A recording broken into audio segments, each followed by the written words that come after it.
Hey everyone, welcome back to the channel. Have you ever wondered why India imports iPhones from the US or China, while we export IT services and spices to the rest of the world? Why don't countries just make everything themselves? Today, we are diving into the fascinating world of international trade theories. This is part 1 of our 3-part series, where we will break down how our understanding of global trade evolved. We'll look at the classical theories which started with a simple, labor-only mindset, and see how they transformed into the modern theories that shape today's global economy. If you are preparing for exams or just love economics, grab a notebook. Let's get started. Let's jump back to the late 18th and early 19th centuries. The classical economists, like Adam Smith and David Ricardo, wanted to prove that free trade benefits everyone. Adam Smith came up with absolute advantage. He said, if country A is better at making textiles and country B is better at making wine, they should just specialize in trade. Simple, right? But then David Ricardo asked a brilliant question. What if one country is better at making both things? Does trade stop? Ricardo said, absolutely not. He introduced comparative advantage. It's not about who is absolutely better, it's about opportunity cost what you give up to produce something. Think of it like Virat Kohli. He might be a better batsman and a better fielder than anyone else in the team. But his opportunity cost of fielding is too high because his real value is in scoring centuries. So, he focuses on batting. That is comparative advantage in action.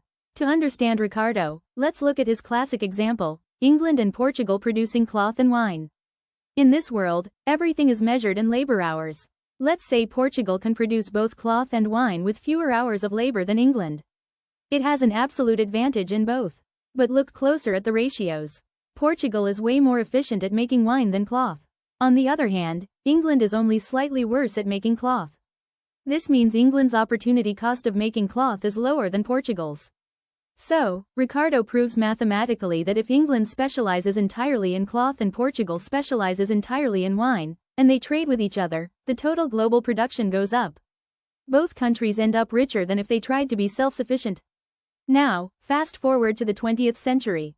Swedish economists Eli Heckscher and Bertil Ohlin pointed out a major flaw in the classical model. They said, look, goods aren't made just by labor. You need factories, machinery, and land.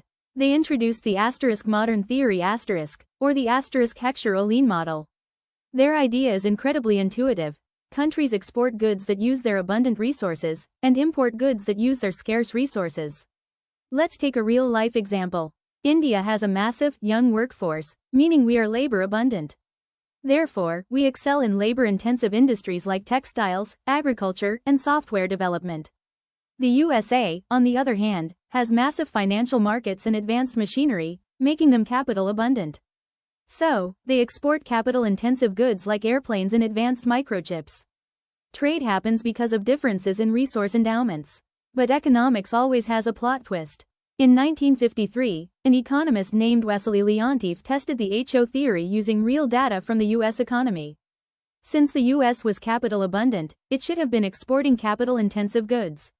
But Leontief found the exact opposite. The US was exporting more labor-intensive goods. This shockwave became known as the Leontief paradox.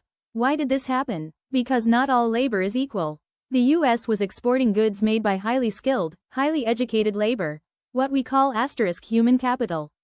So, we've gone from counting simple labor hours to realizing that human skill and capital resources define global trade. In the next video, we will look at how modern corporations and consumer preferences completely changed the game with intra-industry trade.